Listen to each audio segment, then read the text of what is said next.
Hello friends, കുറേ നാളുകൾക്ക് ശേഷം ഞാൻ ഇന്ന് ഈ വീഡിയോ ചെയ്യുന്നത് വെച്ചാൽ ഞങ്ങളുടെ യൂറോപ്പ് ട്രിപ്പിൻ്റെ വിശേഷങ്ങളൊന്നും ഞാൻ പറഞ്ഞില്ല. ഇപ്പം ഞങ്ങൾ നിൽക്കുന്നത് ബെൽജിയത്തിലാണ്. ഞങ്ങളുടെ ഫസ്റ്റ് എൻട്രി ബെൽജിയത്തിലായിരുന്നു. പക്ഷേ ഞങ്ങളുടെ ഫസ്റ്റ് ഡെസ്റ്റിനേഷൻ നെതർലൻഡും ആംസ്റ്റർഡാമും ആയിരുന്നു. അതിൻ്റെ വീഡിയോസൊക്കെ ഞാൻ പിന്നെ ഇടാം. ഇപ്പം ഞാൻ ഇടാൻ പോകുന്നത് ഞങ്ങൾ ഇവിടുന്ന് ഇപ്പോൾ പോകാൻ നിൽക്കുന്നത് പാരീസിലേക്കാണ്. പാരീസിലെ ഈഫിൽ ടവറിലേക്കാണ് ഞങ്ങളുടെ ഇന്നത്തെ വിസിറ്റ്. ലോകത്തിലെ തന്നെ ഏറ്റവും ഫേമസ് ആയ ലാൻഡ്മാർക്കിലൊന്നാണ് ഈഫിൽ ടവർ. അവിടേക്ക് ഞങ്ങൾ ബെൽജിയത്തിൽ നിന്ന് വന്നത് ബെൽജിയത്തിൽ നിന്ന് അതിരാവിലെ തന്നെ ഞങ്ങൾ ബസ്സിൽ കയറിയിരുന്നു. ഏകദേശം ഒരു 4-5 മണിക്കൂറിനടുത്തുണ്ടായിരുന്ന ഒരു ലോങ് ജേണിയാണ്. ഞങ്ങൾ പാരീസിലെ പാരീസ് ക്വായ് ബേഴ്സി എന്ന ബസ് സ്റ്റേഷനിൽ ഇറങ്ങി ഞങ്ങൾ അതിൻ്റെ പുറത്തേക്ക് വന്നു. അപ്പോൾ ശരിക്കും ഞങ്ങളൊരു ഊബർ ബുക്ക് ചെയ്തിട്ട് ഈഫിൽ ടവറിലേക്ക് ഒരു ഊബർ ബുക്ക് ചെയ്തിട്ട് ഞങ്ങൾ അതിന് വേണ്ടിയിട്ട് വെയിറ്റ് ചെയ്തുകൊണ്ടിരിക്കുകയാണ്. ഈ ബസ് സ്റ്റേഷനിൽ ഇറങ്ങിയിട്ട് അവിടുന്ന് പുറത്തേക്ക് റോഡിലേക്ക് വരാൻ കുറച്ച് ദൂരം ഉണ്ടായിരുന്നു. ഞങ്ങൾ അത് ഉള്ളിലോട്ടുള്ള വഴിയിൽ കൂടി നടന്നാണ് വന്ന് പുറത്തേക്ക് നിന്നത്. അത്യാവശ്യം നല്ല ചൂടും വെയിലും ഉള്ളൊരു ക്ലൈമറ്റ് ആയിരുന്നു ഇന്ന്. എന്നാൽ നമുക്ക് ടോളറേറ്റ് ചെയ്യാൻ പറ്റാത്ര ചൂടില്ല. ഫോട്ടോ എടുക്കാനും അങ്ങനെ എല്ലാത്തിനും പറ്റിയ നല്ലൊരു വെതറായിരുന്നു. അങ്ങനെ ഞങ്ങളുടെ ഊബർ വന്നു, ഞങ്ങൾ യാത്ര തുടങ്ങി. ഏതാണ്ട് ഒരു 30 മിനിറ്റ്സിനടുത്താണ് ബസ് സ്റ്റേഷനിൽ നിന്ന് ഈഫിൽ ടവറിലേക്കുള്ള ഒരു ഡിസ്റ്റൻസ് കാണിക്കുന്നത്. ഊബറിൽ ഞങ്ങൾക്ക് കിട്ടിയ ഡ്രൈവർ ഭയങ്കര ഹെൽപ്ഫുള്ളായിരുന്നു. ഞങ്ങൾക്ക് അവിടെ നല്ല ഫുഡ് എവിടെയാണ് കിട്ടുന്നതെന്നും നല്ല റെസ്റ്റോറൻറ്റ്സ് എവിടെയാണെന്നും ഒക്കെ പുള്ളി അത്യാവശ്യം എല്ലാ ഡീറ്റെയിൽസും പറഞ്ഞു തന്നു. ഞങ്ങളങ്ങനെ ഈഫിൽ ടവറിനടുത്തെത്തി.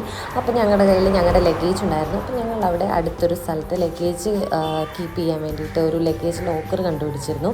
അത് ശരിക്കും പറഞ്ഞാൽ ഒരു ഷോപ്പിനകത്ത് അവർലി പെർ ലഗേജിന് ഏതാണ്ട് 5 യൂറോ അടുത്തായിരുന്നു ഞങ്ങൾ പേ ചെയ്ത്. അപ്പോൾ ഞങ്ങളുടെ ലഗേജെല്ലാം ഞങ്ങൾ കീപ്പ് ചെയ്ത് എവിടെയെങ്കിലും നല്ല ഫുഡ് കഴിക്കാൻ പറ്റിയ സ്ഥലമുണ്ടോ അന്വേഷിച്ചിറങ്ങിയാണ്. കാരണം ഞങ്ങൾ രാവിലെ ബസ്സിൽ കയറിയിട്ട് പിന്നെ ഒന്നും കഴിച്ചിട്ടില്ല. അപ്പോൾ ഞങ്ങൾ നല്ല ഹോട്ടലോ റെസ്റ്റോറൻറ്റോ അങ്ങനെ എന്തെങ്കിലും നല്ല ഫുഡ് കഴിക്കാൻ പറ്റിയ സ്ഥലങ്ങൾ അന്വേഷിച്ചു.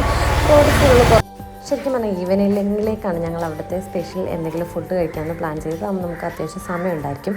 ഇപ്പം ഞങ്ങൾ ഈഫിൽ ടവറിലേക്ക് പോകാനുള്ള തിരക്കാണ് എന്തെങ്കിലും ലൈറ്റായിട്ട് കഴിക്കാൻ ഓർത്തു. അങ്ങനെ ഞങ്ങൾ അടുത്തുള്ള ഒരു കുഞ്ഞു ഷോപ്പിൽ കയറി ഒരു ചിക്കൻ ബർഗറും ഒരു ചിക്കൻ തന്നെ ഒരു ന്യൂഡിൽസും ഒരു ഡിഫറെൻറ്റ് ഫ്ലേവർ ഒരു ഡിഫറെൻറ്റ് ടേസ്റ്റുള്ള ഒരു ന്യൂഡിൽസ് ഓർഡർ ചെയ്തു. വലിയ കുഴപ്പമില്ലാത്ത ടേസ്റ്റായിരുന്നു. അങ്ങനെ ഞങ്ങൾ അവിടുന്ന് അതേ സമയം സ്പെൻഡ് ചെയ്യാതെ വേഗം അവിടെ നിന്ന് ഇറങ്ങി. ഇപ്പോൾ ഞങ്ങൾ നിൽക്കുന്നിടത്ത സ്ഥലത്തു നിന്ന് ഒരു 10-15 മിനിറ്റ് വോക്കുണ്ടായിരുന്നു ഈഫിൽ ടവറിലേക്ക്. ഞങ്ങൾ ഈഫിൽ ടവറിൻ്റെ ഫ്രണ്ടിലെത്തി. ശരിക്കും 324 മീറ്റർ ഹൈറ്റിലാണ് ഈഫിൽ ടവർ ഇരിക്കുന്നത്.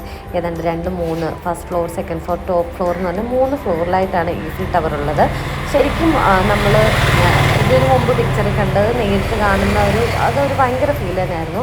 ഞങ്ങളെപ്പോലെ തന്നെ ഒരുപാട് ആൾക്കാർ ഈഫിൽ ടവർ കാണാൻ വേണ്ടിയിട്ടുണ്ടായിരുന്നു. ശരിക്കും ഈഫിൽ ടവറിൻ്റെ അകത്തേക്കുള്ള എൻട്രിക്ക് വേണ്ടി ഒരു ഭയങ്കര നീണ്ട ക്യൂ തന്നെ ഉണ്ടായിരുന്നു അവിടെ.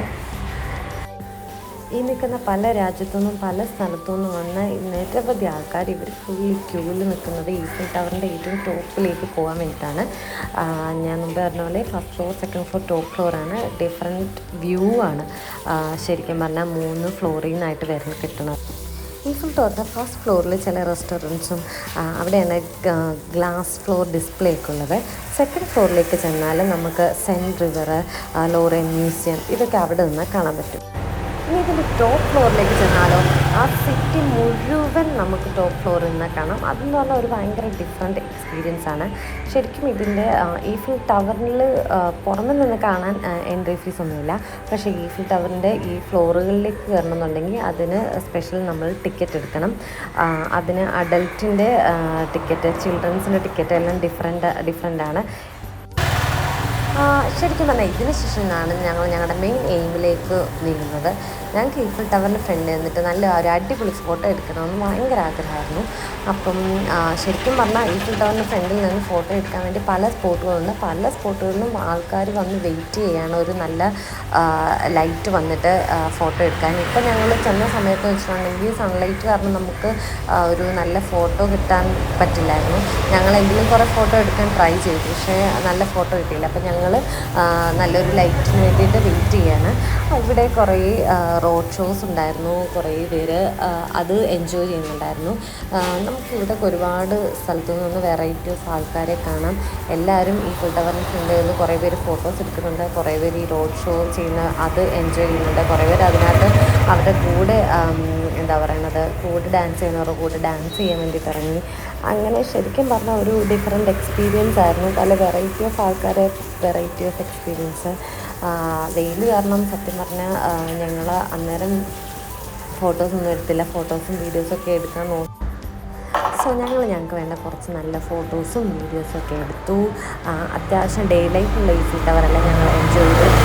ഞങ്ങൾ കുറച്ച് നേരം അന്ന് റോഡ് ഷോസ് എങ്ങനെയുണ്ട് അത് കുറച്ച് നേരം അതിൽ എൻജോയ് ചെയ്യാൻ വിചാരിച്ചു. കാരണം ഞങ്ങൾക്ക് ഇനിയും കാണേണ്ടത് ഈ ഫിൽട്ടവറിൻ്റെ നൈറ്റ് വ്യൂ ആണ്. അപ്പോൾ ഞങ്ങൾക്ക് ഇനിയും കുറച്ച് സമയം കിട്ടുന്നുണ്ട്. ഞങ്ങളപ്പം അവിടുത്തെ സ്പെഷ്യൽ ഫുഡ് എന്തെങ്കിലും എക്സ്പ്ലോർ ചെയ്തിട്ട് തിരിച്ച് വന്ന് ഈ ഫിൽട്ടവർ വീണ്ടും കാണാം എന്നുള്ള പ്ലാനിലെത്തി. അപ്പോൾ ഇനി കുറച്ച് നേരം നമുക്ക് റോഡ് ഷോസ് എങ്ങനെയാണെന്ന് കാണാം.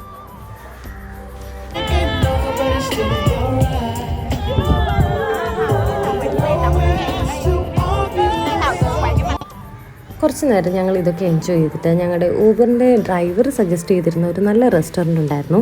അപ്പോൾ ഞങ്ങൾ അവിടേക്ക് വന്നേക്കാണ്. ഇപ്പം ഞങ്ങൾ നിൽക്കുന്നത് ആ റെസ്റ്റോറൻറ്റിൻ്റെ ഫ്രണ്ടിലാണ്. ഫിഷ് ബ്രാസ്ട്രി എന്നാണ് ഈ റെസ്റ്റോറൻറ്റിൻ്റെ. എക്സോട്ടിക് ആയിട്ടുള്ള അങ്ങനത്തെ സാധനങ്ങൾ കഴിക്കാൻ വേണ്ടി വന്നേക്കാണ് ഫ്രാൻസിൽ. അതെ, ശരിക്കും ഞങ്ങൾ പാരീസിലെത്തിയപ്പോൾ ആദ്യം അന്വേഷിച്ചത് ഒച്ചിനെ എവിടെയാണ് കഴിക്കാൻ കിട്ടുന്നതെന്നായിരുന്നു. അത് ഞങ്ങൾക്ക് ശരിക്കും ഭയങ്കര ഒരു കൗതുകമായിരുന്നു, ഒച്ചിനെ കഴിക്കുക എന്നുള്ളത്. അപ്പം ഞങ്ങളത് അന്വേഷിച്ച് കണ്ടുപിടിച്ച് വന്നു. ഇവിടെ ഒച്ചു മാത്രമല്ല പല വെറൈറ്റി ഓഫ് എക്സോട്ടിക് ആനിമൽസ് ഉണ്ട്. അങ്ങനെ ഞങ്ങൾ റെസ്റ്റോറൻറ്റിൽ കയറിയിരുന്നു. ഞങ്ങൾ ഇനി എന്തൊക്കെ എക്സോട്ടിക് ആനിമൽസ് ആണെന്നുള്ളത് ഈ മെനുവിൽ നോക്കിക്കൊണ്ടിരിക്കുകയാണ്.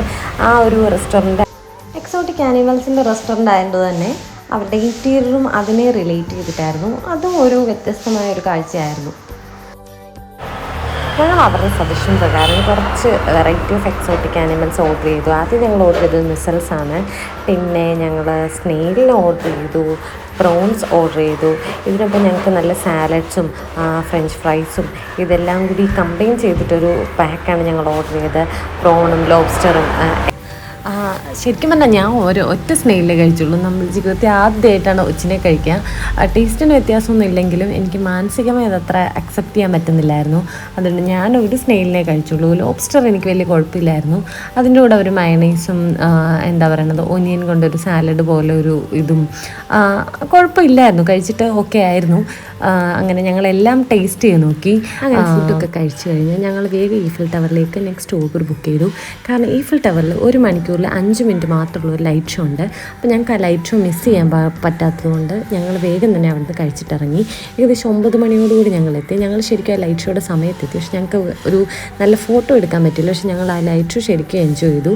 ഈഫിൽ ടവറിൻ്റെ ഫ്രണ്ടിൽ നിന്ന് നൈറ്റ് വ്യൂവിൽ ഞങ്ങൾ കുറച്ച് ഫോട്ടോസ് എടുത്തു. തിരിച്ച് ഞങ്ങൾ അവിടുന്ന് വേഗം തന്നെ ഇറങ്ങി. ഞങ്ങൾക്ക് തിരിച്ച് സ്വിറ്റ്സർലൻഡിലേക്ക് ഞങ്ങൾ ബസ്സാണ് ബുക്ക് ചെയ്തിരുന്നത്. നൈറ്റായിരുന്നു ബസ് പ്ലാൻ ചെയ്തിരുന്നത്. അപ്പം ആ ബ്ലാ കാറിൻ്റെ ബസ് ബുക്ക് ചെയ്തു. ഞങ്ങൾ വന്ന അതേ ബസ് സ്റ്റേഷനിലേക്ക് ഞങ്ങൾ തിരിച്ചെത്തി. ഞങ്ങൾ ബസ്സിന് യാത്ര തുടങ്ങി. തിരിച്ച് അടുത്തൊരു വീഡിയോ സ്വിറ്റ്സർലൻഡ് വിശേഷങ്ങളുമായിട്ട് എത്താം. അതുവരെ എല്ലാവർക്കും ബൈ.